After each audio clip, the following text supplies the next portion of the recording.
Je m'appelle Fouad Laroui. Je ne suis pas écrivain professionnel. Je suis professeur en fait à l'université d'Amsterdam aux Pays-Bas. J'y enseigne la littérature française d'ailleurs. Et sinon, je publie des romans. Et le livre, enfin mon roman cette année qui est en lice pour le Goncourt des lycéens, s'appelle Les Tribulations du dernier Sigil Massi. Quand j'étais lycéen, et même avant d'ailleurs, quand j'étais écolier, j'avais un rapport de glouton vis-à-vis de la lecture. Je lisais absolument tout ce que je pouvais trouver. Même si c'était juste une affiche dans la cour du lycée, je me jetais là-dessus, je la lisais 15 fois. Mais évidemment, quand j'ai découvert les romans, les grands romans, donc surtout les grands romans français du 19e siècle, et puis les grands russes, comme on dit, là c'était l'éblouissement. Mon thème de prédilection, je dirais que ce sont, enfin mes thèmes plutôt, ce sont les grandes questions d'identité, de compréhension entre gens de différentes cultures, de voyage, pas de voyage physique, mais plutôt de voyage dans d'autres cultures. Aujourd'hui, je dirais que les influences littéraires, en ce qui me concerne, ce serait une certaine littérature française assez exigeante. Je dirais Pascal Quignard, par exemple, certains textes de Le Clésio, parce que j'aime bien la difficulté dans l'écriture. Je pense que j'aime bien quand l'écriture est très exigeante. Le roman n'est pas une vérité révélée ou un dogme, mais c'est une tentative de dialogue. Moi, je l'ai ressenti. Je n'ai pas eu la chance de rencontrer Diderot lui-même, puisque je suis né quand même un peu trop tard. Mais en lisant justement Jacques le Fataliste, je me suis rendu compte que l'auteur était quelqu'un d'extraordinairement sympathique, je parle de Diderot, mais qui ne prétendait pas justement m'imposer quoi que ce soit, ni un dogme. Il voulait simplement me raconter une histoire et pour que j'y trouve matière à réflexion.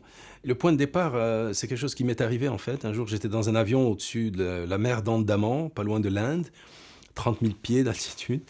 Et je me souviens que je m'étais tout à coup posé avec beaucoup d'acuité la question qu'on se pose tous un jour ou l'autre, c'est qu'est-ce que je fais là, est-ce que c'est réellement la vie que j'ai envie de mener, etc., etc. Question que tout le monde se pose.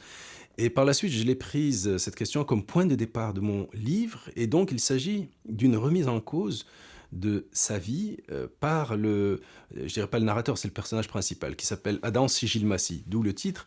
Et donc, c'est quelqu'un qui va entièrement remettre en cause sa vie. Donc, il trouve que la vie va trop vite. On ne devrait pas passer sa vie dans les avions comme ça. Et aussi, donc, il rentre chez lui, qui est le Maroc.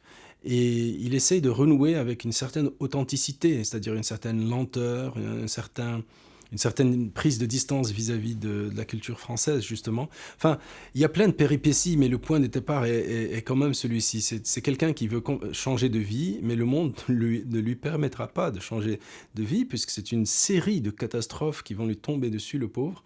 J'ai fait énormément de travail de recherche pour écrire ce roman, parce que au centre du roman, il y a quand le personnage principal essaie de se réapproprier la culture de ses ancêtres, encore fallait-il la retrouver, cette culture, et l'expliquer. Donc, il y a pas mal de travail sur la philosophie médiévale, sur des choses comme ça. J'ai énormément travaillé au centre du livre, il y a pratiquement un cours de philosophie médiévale. En fait, c'est la deuxième fois que je fais la tournée des Goncourt, enfin du Goncourt des lycéens plutôt. Je l'ai fait en 2010 pour ce roman qui s'appelle toujours d'ailleurs Une année chez les Français. Et c'est à ce moment-là que j'ai découvert ce que c'est que de parler à chaque fois devant ces classes. Évidemment, je suis prof, donc j'ai l'habitude de parler devant des classes, devant des lycéens, même si je suis prof maintenant à l'université, bien sûr. Mais j'ai l'habitude. Mais ce que j'ai appris est quand même, je crois que j'y ai fait allusion tout à l'heure, c'est que on se rend compte qu'on n'écrit pas pour soi, on se rend compte qu'on écrit pour d'autres aussi, pour les lecteurs.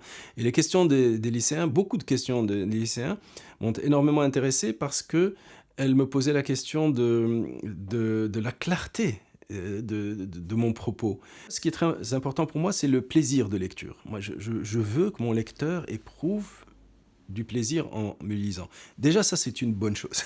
Ça, c'est une bonne chose. S'il arrive aussi à voir tout ce qu'il y a au-dessous, les grandes questions qui sont traitées, alors là, je serais ravi. Ce serait ça là, ce serait tout le roman qui aura été lu, et pas simplement l'écume. Si j'avais un message à faire passer aux lycéens, c'est le suivant. Quand j'étais petit, moi, il y avait que la lecture. On était obligé de lire, il y avait que les livres, finalement. Il n'y avait rien d'autre, il y a une trentaine d'années. Aujourd'hui, avec tout ce qu'il y a, Internet, Facebook, DVD, le cinéma, les choses comme ça, il y a trop de tentations, mais mon message essentiel serait: faites une place aux livres et à la lecture.